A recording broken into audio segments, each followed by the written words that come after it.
Hello everyone, I'm revisiting the world of EA from Para Bellum Games as I check out the Kappa Bushi for Conquest, the Last Argument of Kings. Okay then, the Kappa Bushi. Fear the snapping turtles. Go on, start fearing. Box set contains 3 brutes, as is only right and proper for the Yoroni, who are all brutes all the time. Embracing the flowing and adaptable teachings of the realm, the Kappa Bushi are spiritual warriors. So, turtle monks. Having turtle dreams. Meredith Monk would be approving therein. We have bag of bases, rounds and stands for both games. Last Argument of Kings and First Blood, and 2 sprues. Take a look at those in a moment. Our build instructions and cards, both she. Our build guide gives us our 2 sprue breakdown, and each page is a pose. So pose 1 has the leader options, although I often find you can do whatever you want with these, so sometimes I mix and match leader and trooper parts together on the same model. Why not? We also have trooper head alternatives and scrolls as well. So, with a big brute army where you've got few models, it's nice that there's options available so we can actually distinguish the units a bit more rather than have a lot of repetition. Looking at our sprues then. Okay, so our first sprue then contains 2 of the bodies and a host of pieces. I can see big old 3s on the feet. Everything is numbered, but I've noticed Archon do this a bit, where they will also number the internal parts of large sections. So 3-3, 2-2, there's a 2 foot, there's some 2 bits. So often you can build a large chunk of the main sort of body or sub-assemblies just by using the internal parts. However, for order of operations, you're still better following the actual build guide. It has to be said.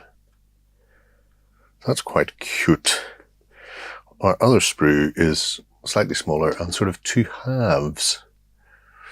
Presumably, our leader parts. Although sometimes they'll sneak bits for other models on here. Nice chunky build, but still some really nice design work in there. Very fine. And the components themselves look nicely cast without any major issues from sprue gate placement, which is what I always look for. Let's get them built and then we'll talk about how the unit performs in game. Okay then, the Kappa Bushi are all built. Builds very straightforward. Bit of posability with the arms because they are flat joins around the elbows, which means you can move them a bit, and then the hands are separate also, and there are some options for those, which means you can have a bit of a play around with them. They're not ball socket though, they are flat joins at the elbows, so you don't want to overextend in a direction that would make it seem infeasible. But, as you can see, good level of detail on them. Enough head options in there for you to have, 6 without repetition. And then also the crests are separate on all of them, and you can probably get away with leaving it off on this helmet because there's no definite tab. On one of the others there is, but you can see the lovely snapping turtle tail there and their little beaks. Size-wise, for those who need to know, they are brutes and they do come in around 60 to the top of the crest, about 45 to eye level. staff-wise, the staff is... Staffs are about 90 mil. So they're good beefy things.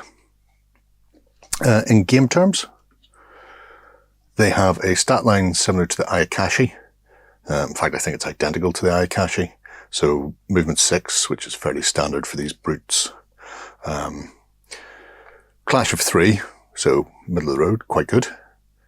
5 attacks, 7 wounds, with a resolve of 3, defense of 3. Not great on the evading, but you wouldn't expect them to be.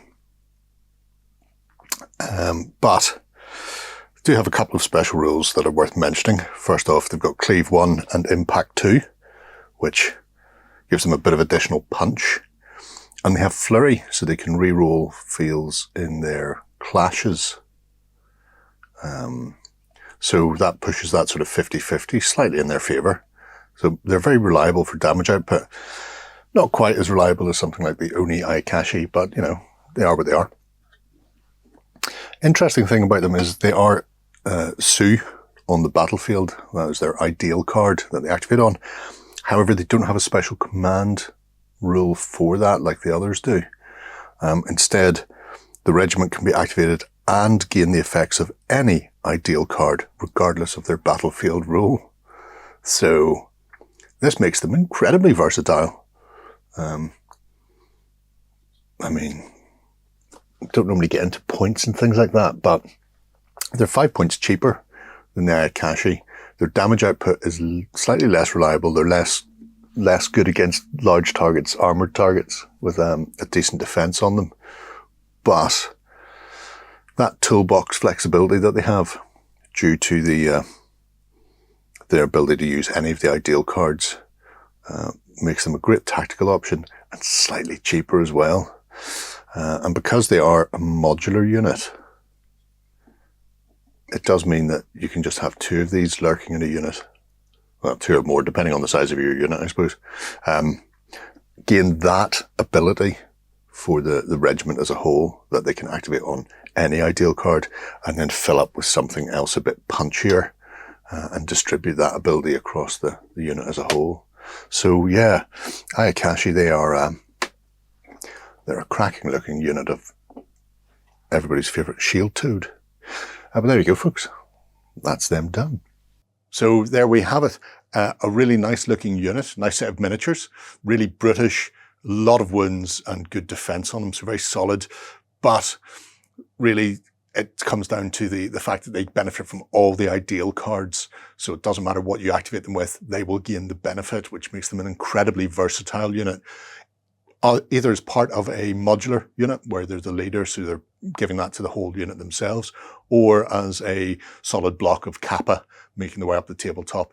Either way, they're going to cause people a lot of trouble. But let me know what you think below, folks. Until next time, bye-bye.